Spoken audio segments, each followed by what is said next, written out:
In this lecture, we will go over some revolutionary research and experiment that created even a special retreat called mindful aging.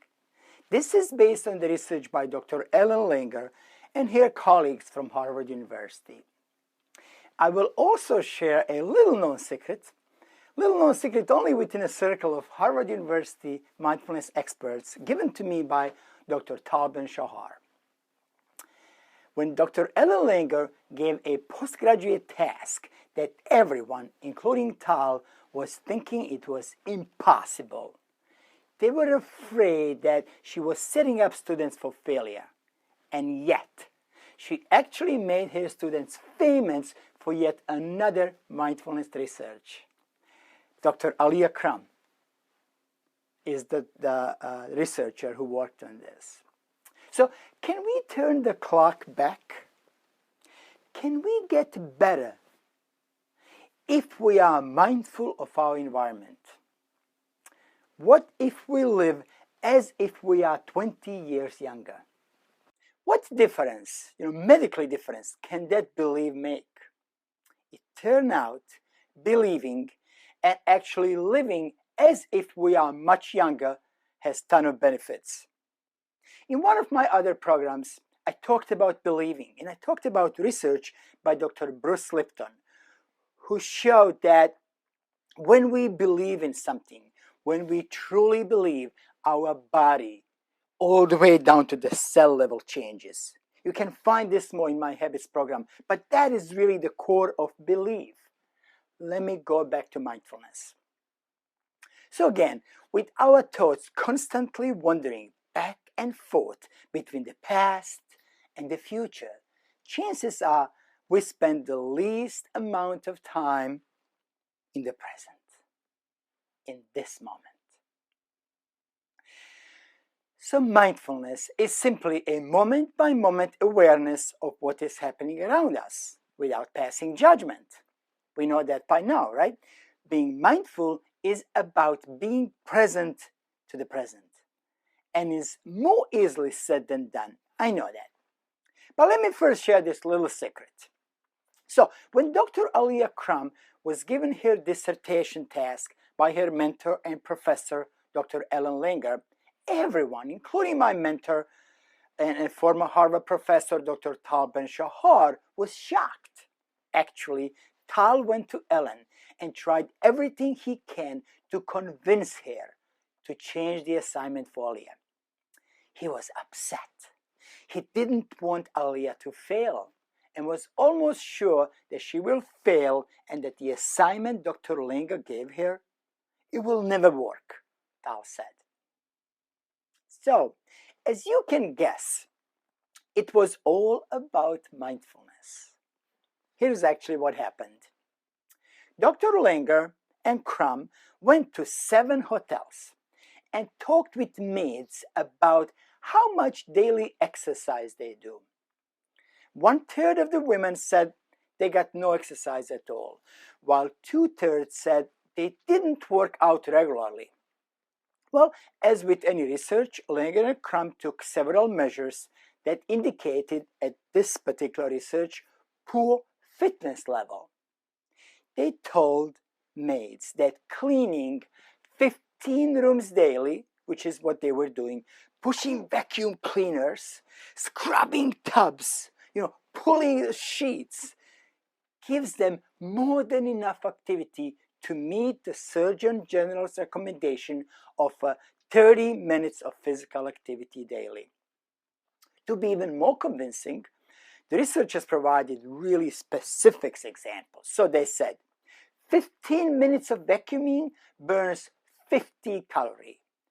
15 minutes of scrubbing burns 60 calories, etc. So they give them this little chart that shows exactly how many calories they burn for each task they do daily.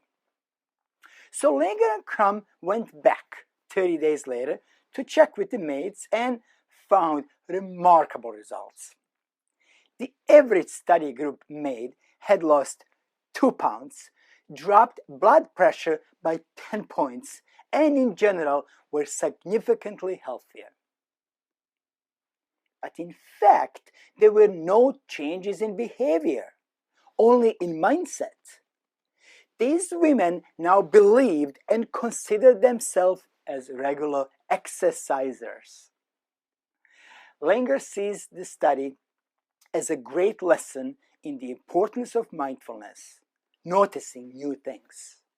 So, by simply telling these hotel maids that when they do what they do, rather on a daily basis, is considered exercise, maids lower the blood pressure, lost few pounds, and even improved their body fat.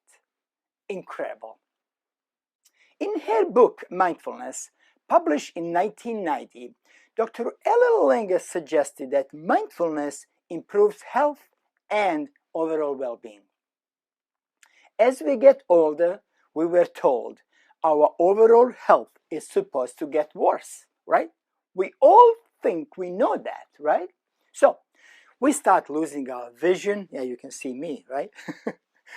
Losing our hearing, cognitive abilities will decline, and so on. But what if there is a way to reverse this? What if there is a way to improve instead of worsen our overall health? What if there is a way to take ourselves back 20 years and feel as if we are 20 years younger? That is exactly what Dr. Langer wanted to find out. So what did she do? She recruited men between 75 and 80 years old and placed them for 1 week in a beautiful resort that is set up as if it were 1959. This was a resort built just for this particular research. The men were asked not to bring anything to the resort that is more recent than 1959. The newspaper, magazines placed in the resort were from September, yep, you guessed it, 1959. So were the radio shows, announcements, and even commercials. They watched movies, TV shows, and sport events from that period. So the participants were divided into two groups. The researchers told both groups that they believed that the stay in the resort would have a positive impact on their lives. But the control group was asked to discuss and remember 1959 in past tense, right? That's the control group. The experimental group, on the other hand, was directed to be the person they were in 1959. Big difference, right? Just in idea. You can think about and talk back in 1959 or be the person you were in 1959. So prior to entering the resort, during the stay and at the end of their stay, participants were video recorded and certain measurements were conducted. So they checked the physical strength, vision, hearing, cognition, etc. And each participant was photographed before and after their stay. So the results of research were truly astonishing. After staying in this resort for only 1 week, the experimental group's vision, hearing, and cognitive ability improved. Their blood pressure dropped, they moved faster, and stood taller. The control group received some great benefits as well. At the end of the stay, all the men looked a few years younger and ate and slept better than before. Now, another study recently presented by the American Heart Association showed that patients who practice mindfulness can reduce their risk of death by half from heart attack. By half from heart attack, strokes, and other causes when compared to similar patients who were only given an education about healthy living but did not practice mindfulness.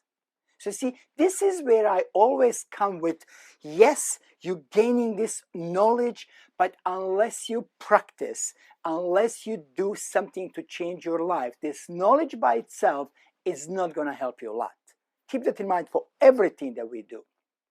So even if you are not aging now, you will at some point. Trust me, you will. So let's see how you or someone you know, a friend, a family member, a colleague, can benefit from this lecture, this amazing research on mindfulness, aging, and exercising. Please share with your friends, family, colleagues, and everyone. People need to know about this amazing research.